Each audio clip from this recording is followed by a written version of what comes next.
Welcome to my next Lost Season 2 episode review video. Before I get into that, though, pretty important, if you're not caught up to the point where I am in rewatching or watching Lost, or you're just not entirely sure, then you definitely need to take the initiative and pay attention to the episode's title, which of course I'll mention as well as put in the description. If that happens to be the case, you find that you're not caught up, it would be my recommendation that you don't watch this video any further to avoid any potential spoilers. And for all of you that are wondering, this is actually my fourth time watching the show Lost. One of my favorite shows of all time. In fact, top 5 of all time for me, definitely. I wanted to take my time with it this time instead of binging it like I've done the last 3 times. So I wanted to let things resonate. So I'm only watching 1 to 3 episodes per week. But I'm not the only one that's watching Lost. The legendary Crazy Coffee Man, who you see in my comment section for various Dexter, Lucifer, and Breaking Bad videos, is actually watching Lost for the first time. Props to him. He's amazed by this show, at least from what I remembered at the moment. But since he's watching it the first time, let's not talk about anything past this episode to avoid any spoilers for him.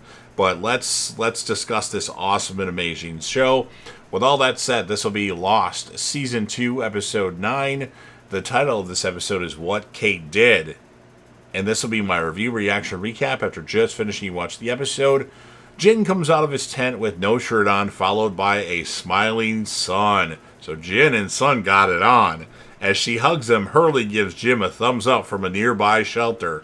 Sun turns to look down the beach and sees Saeed digging a grave for Shannon. Jack watches over a semi-conscious Sawyer who mutters, "Where is she?" which Jack assumes refers to Kate, and Sawyer whispers, "I love her," twice, stunning Jack into silence. Kate, who's collecting fruit in the jungle, and she's shocked to see a black horse standing in the jungle.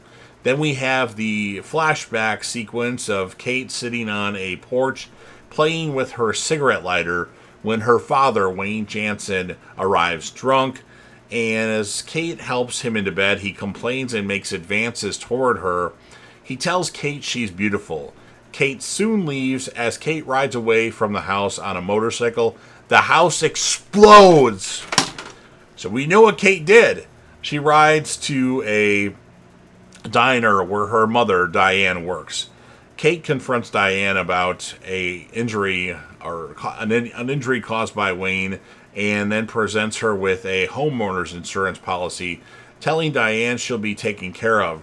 Her mom wonders what she did, saying, "What did you do?" Kate leaves, and Kate's fighting back tears toward her mother. Kate returns to the Swan Station to attend to Sawyer and the computer so Jack can attend Shannon's funeral. On the beach, Echo confronts Ana Lucia, saying most of the survivors realize that Shannon's death was accidental, but she decides to avoid the funeral.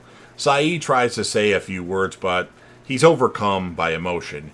Can only declare that he loves Shannon before walking away. Poor Saeed. Jack, Locke, and the other survivors continue the improvised ceremony by each pouring a handful of sand into the grave. And then Kate plays a record of After Midnight and tells the sleeping Sawyer she thinks she saw a horse. That's what happens when you don't sleep. Sawyer begins to mumble, and as she leans in to hear better, he grabs her by the neck and says, "You killed me. Why did you kill me?" Interesting. Jack and Locke return to the Swan to find the alarm blaring, Sawyer on the floor, and Kate nowhere to be seen. With only 23 seconds left to go, Locke enters the numbers, resetting the clock to 1:08. They need like 4 people in that place to take shifts. That way people can sleep. Of course, the alarm still has to go off, so you wouldn't really sleep that well. I would wake up every time it went off. But it resets the clock to 1:08. And then Kate bumps into Charlie in the woods and asks if he thinks there are horses on the island.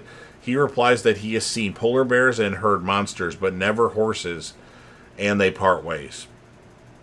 Back at the beach, Charlie meets Jack and tells him where to find Kate.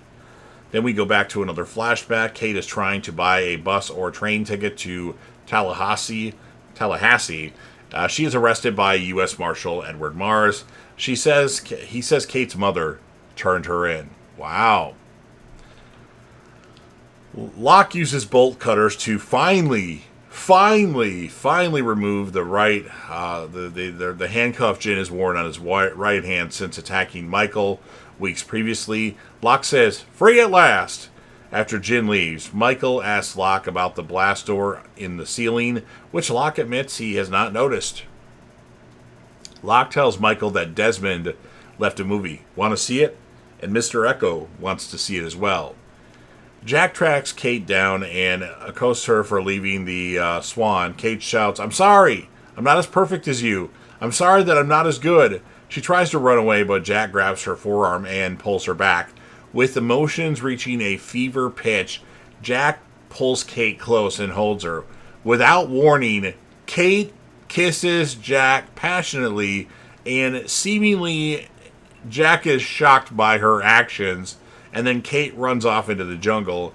Jack calls for her, but she does not turn around and does not follow. He does not follow.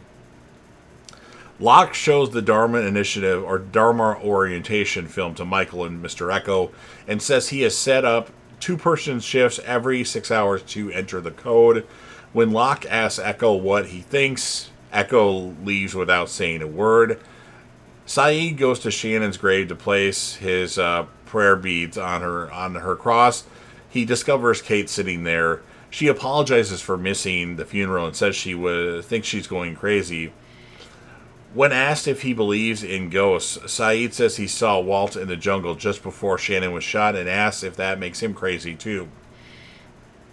Back to the flashback. On a highway during a rainy night, Marshal Mars is driving a handcuffed Kate to her arrangement in Iowa. He questions why, with no previous criminal record, no history of violence, she would choose to kill Wayne now. Suddenly, a black horse passes in front of the car. Kate shouts, "Look out!"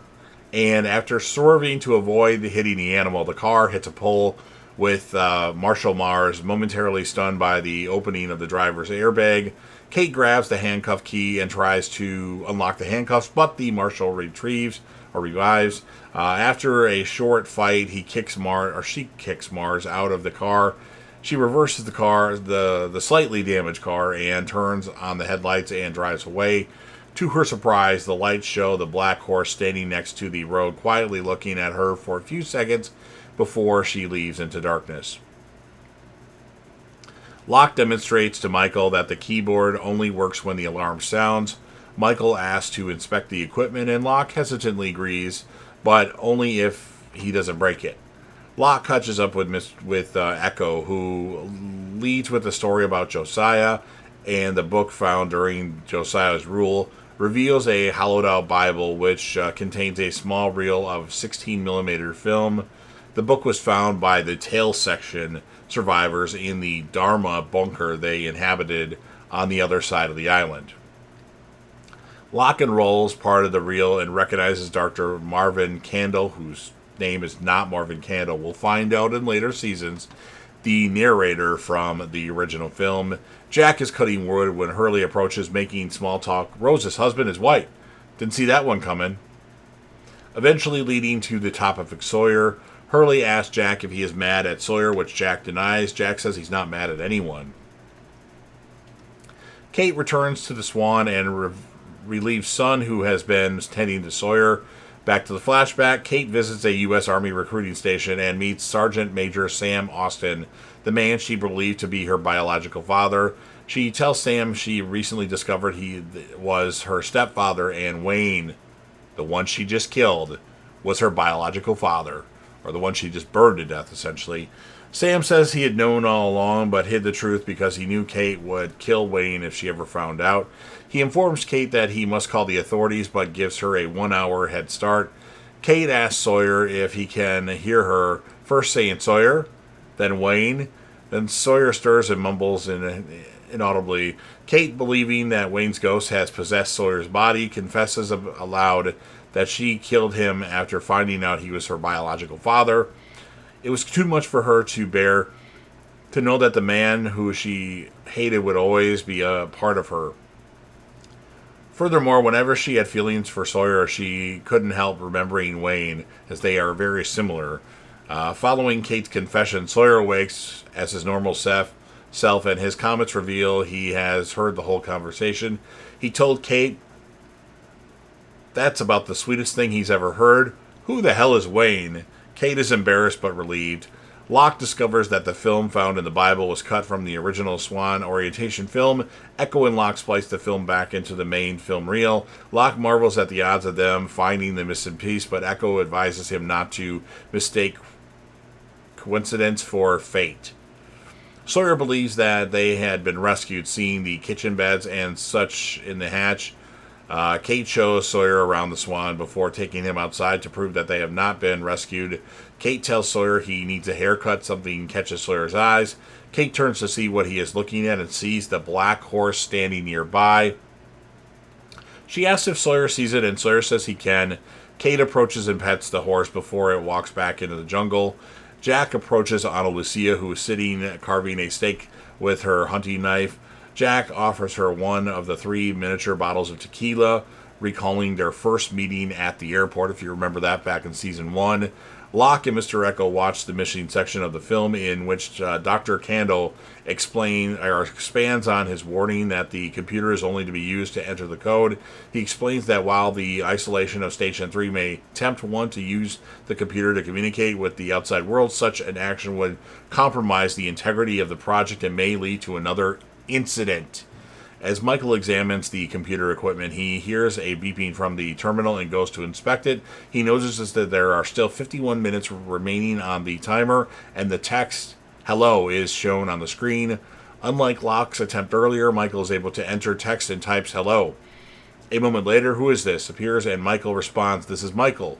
"Who is this?" After a few seconds, "Dad" appears on the screen. Michael is stunned to see this, and that's what ends this episode of Lost. So pretty good episode. We finally found out what Kate did, the title of the episode. So I'm going to give the episode an 8.7 out of 10. Kate is going to be the character of the episode by far. And our secondary character, I'm going to give it to Jack. Everybody else kind of was tied, so Jack and Kate for this one. So you've heard everything that I have to say. Now it's your turn. If you're a fan of Lost and you want to help me out with the YouTube algorithm, please don't forget to Hulk smash the like button, share the video with a friend, put this video on any one of your social media platforms. Don't forget to sound off in the comment section about what your thoughts are on this episode of Lost. What would you score the episode, and whom, if you had to choose, would be your character of the episode or characters? Remember, you'll be interacting with me and the legendary Crazy Coffee Man, but don't spoil anything past this episode. And then last but certainly not least, don't forget to hit that sub button. You're watching the video anyway. Subscribe to the channel, join the team, show your damn support, and be a part of something special. And you never know what you're going to see on JDev TV.